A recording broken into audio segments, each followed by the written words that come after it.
All right, I'm here with athletic director here for the W, Buddy Foster. Thank you for sitting down with me. Thanks for having me. Love to just kind of hear your career trajectory, how you got Sure. to athletic director here at the W. Well, it's been a long one now. This is year 32 in college athletics for me. I started out just like most people do as a GA, a graduate assistant at Southeast Missouri, which is where I got my undergrad degree as well, coaching softball. Um, and then moved into a full-time role there at Southeast Missouri and overall spent 21 years at Division One at Southeast Missouri, SIU Carbondale, Bradley University, University of Kansas. Um, and then kind of got disenchanted with what Division One athletics was turning into and um, decided that I wanted to look at the administrative route. And I found a small private liberal arts college in Illinois that was a startup and actually took the AD job there and was in administration for that next year and then decided I'm not completely done with coaching.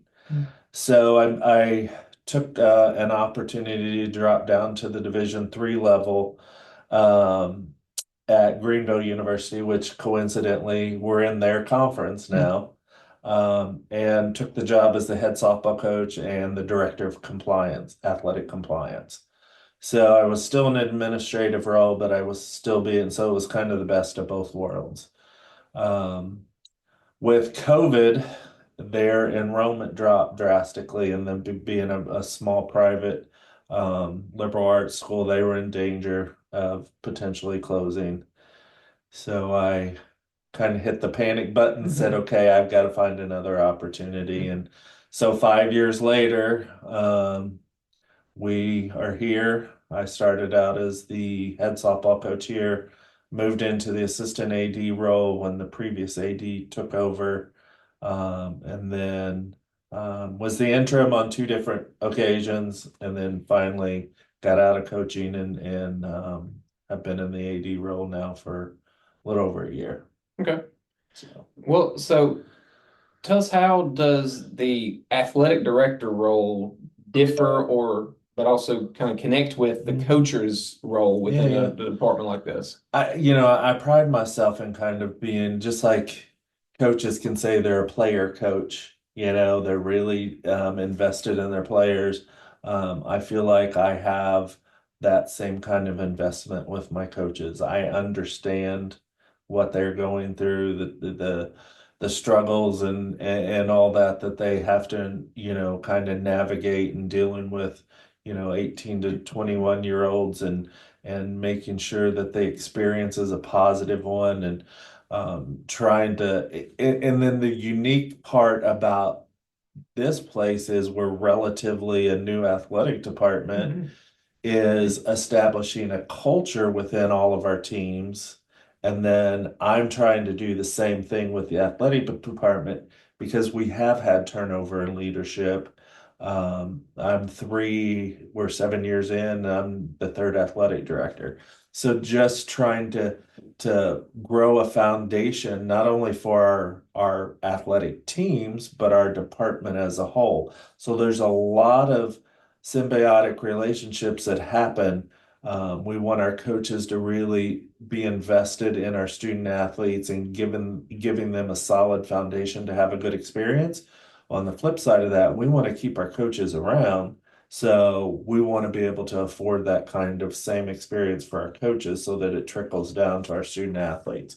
So I really take the approach of if I serve my coaches the way they need to be served and supported, then that trickles down to our student athletes and everybody wins. So that's kind of the model that I'm trying to build within our department. And that it's kind of it's it's an all-encompassing approach, but I'm really focusing on our coaches' experience and our coaches' needs so that they're able to meet the needs of their student athletes. Yeah.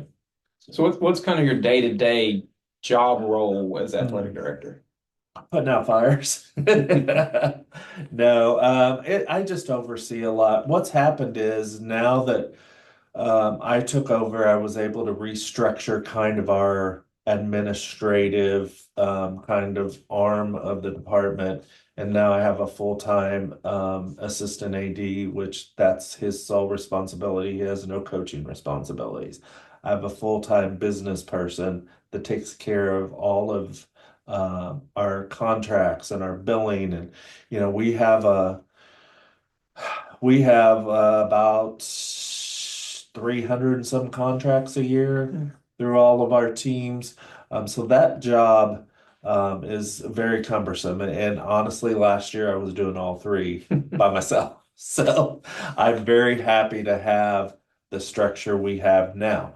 So for me now on a daily basis, I'm able to focus more on the relationship building, the community involvement building, um, getting we're introducing a lot of new initiatives with our student athletes in years past. This is year five for no, yeah, year five for me here. There really wasn't an emphasis on community engagement. Well, we've already spent 350 hours in community service. Those are things that I think are essential um, to ensure that your student athletes are getting a well-rounded experience, which that falls into what the W's philosophy and mission is. It falls into what the Division III model is. Um, I felt like prior to the prior years, we were just trying to keep our head above water. Now I feel like there's some structure and some direction, and we have a plan. And so for me, it's just overseeing the day-to-day. Um, do we have game day ready to go for the week? What are our special events we have going on? What's our community engagement? Who do I need to meet with in the community? Um, what kind of fundraising initiatives do we need to, work on for that particular week? So it allows me to take a look back and look at the whole process of what's going on, which previously the model had kind of been, let's get through the day. Mhm. And you can't sustain, Yeah. something like that. So I'm very appreciative of the administration to recognize my vision of, hey, this is what we need to put in place for us to really take those next steps and grow the department and be really kind of a something that not only our university and our students can be proud of, but the community at large can invest in and have something to really be proud of. So Yeah. I know the W has had a long history of intercollegiate athletics and success in that, but it shut down due to some facilities over the years. But we're back, and it's only recently we've gotten to that NCAA Division III level. Can you tell me kind of what does that mean for the university, and what did it take to get to that? it's a process, and it's an arduous process. So it's a 3-year process that actually turned into a 4-year process for us because of the transition from AD to AD. There was some things that weren't done, but in the end, it made us really take a longer look at things that we weren't maybe necessarily doing, not, I don't want to say the right way, but at least not the way that we wanted them to be done when the first AD left. So it's typically a 3-year process. It's a lot of report writing, a lot of data collection. Um, the process, you have several Zoom meetings with, you have a peer mentor that you meet with on a weekly basis. You have a committee that you have to meet with on, I think we met with them probably 2 to 3 times a year, depending on what year we were in the process, because you keep moving up to different requirements. But once we reach that status, that gives us the ability to then gain um, access to all the resources that the NCAA provides. Okay, so all of the extracurricular stuff, with grants and scholarship opportunities and development opportunities for our student athletes. All of our modules that we use for not only coaches education, but for student athlete education. We have access to all of that now. And then, it gives us an opportunity to compete for NCAA postseason play, which in years prior, we were with the USCAA, which we were very grateful for that opportunity. But all that competition is in the Northeast, and so now we're able to compete more regionally.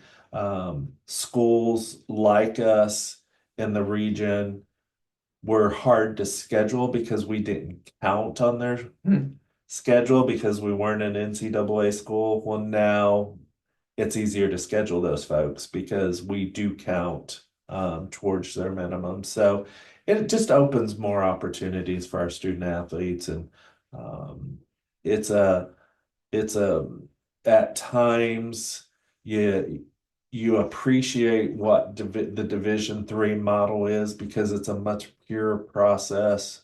At Division III, you don't have all the noise that's going on at Division I. And, we still have to, a rule book that's about an inch and a half thick that we have to, navigate, but we don't have the NIL issues. We don't have the transfer portal issues. We still have student athletes that go in that. We still get athletes out of the transfer portal, but the percentage is much, much smaller than what those folks are dealing with.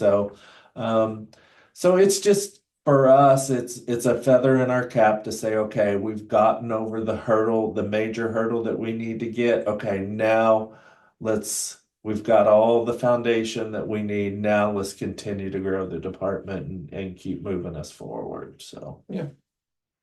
How does the athletics program balance the student side to the athlete side, Yeah. for the student themselves, but also, around campus? What kind of challenges does that create with you academically?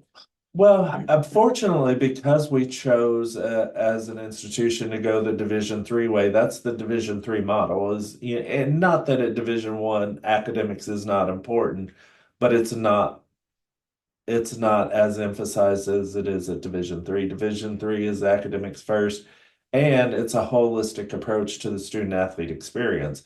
So not only do we emphasize academics, we emphasize other extracurricular activities. We want our kids to be involved in whether they join the jazz band or they're in a social club or whatever it is, we encourage those kind of opportunities. Um, because at Division III, the major difference is we're limited in our contact time with our student athletes. So when we're out of season, we operate just like any other level. Or when we're in season, we operate just like any other level. We can practice 6 days a week, up to 4 hours a day. When we're out of season, where it's really different, where if you are out of season, there's no contact.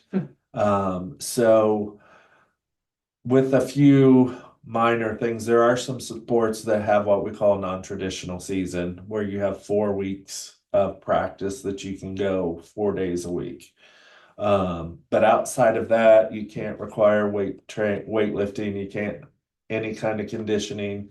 Coaches can't be involved in any way. So it affords the opportunity for our student athletes to have those opportunities for extracurricular activities, to have more time to focus on their academics.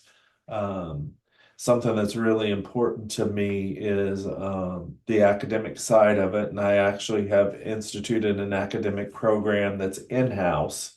So we're not relying specifically on Student Success Center, although we do partner with them. But we're able to monitor our at-risk students in-house, just as an extra safety net. We afford them the opportunity to meet one-on-one with our academic advisor that's in-house. And that's something we hadn't had in the past. because sometimes early alert, it's too late. Mhm. Sometimes midterm, it's too late. But if we can identify those student athletes that may be at risk or that may be ineligible, we can meet with them on a weekly basis and help monitor them and help them organize and time manage and all those kind of things that you need to be a successful student athlete. Yeah, good. Um, how does a small public university like the W, how do you decide which sports to Mhm. actually use and balance Mhm. those costs, those logistics, Yeah. what to offer there? Well, I'm not real sure what went into because that decision was made obviously when they reinstated athletics. You have usually your core, most every school has those core, the basketballs, the baseball, softball, volleyball. And then, you do have some schools that sponsor golf, some that don't.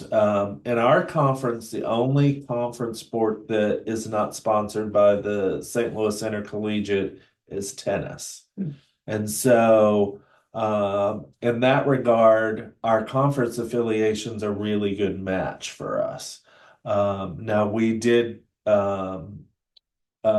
get our tennis team affiliated as an affiliate member of the Upper Midwest Conference, which the other schools in the SLIAC that sponsor tennis are also involved Hmm. in. So, um, yeah, I think a lot of it's regional.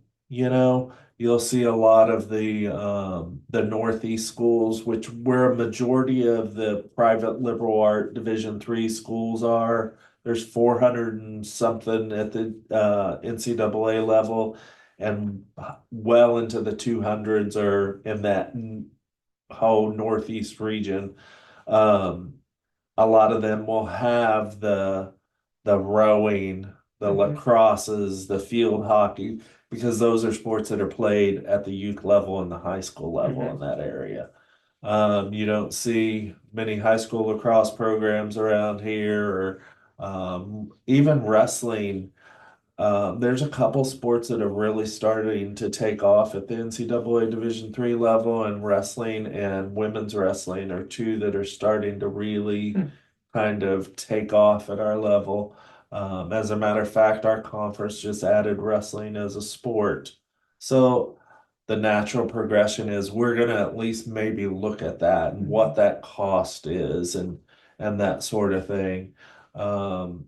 We do have some sports that have been more successful than other sports, and we're looking at where are we missing the boat with these sports, and is it a recruiting thing? Is it because the sport isn't as popular in the Mhm. South? And so you just kind of try to evaluate every year based on where your roster numbers are and the money you're spending and that sort of thing. There's nothing in the immediate future that we're saying, okay, we're going to drop this sport and add this sport. We're not there yet. I think my goal is to get us where we are competitive across the board in all of our sports. And once we get most of our teams to that level, if we have some that we just can't get over that hump, then we'll evaluate, Yeah. if it's time to look at something else. Okay. Yeah. Where do you see kind of growth of student athlete recruitment? I mean, I Mhm. know we have a fair number of Mhm. international students, Mhm.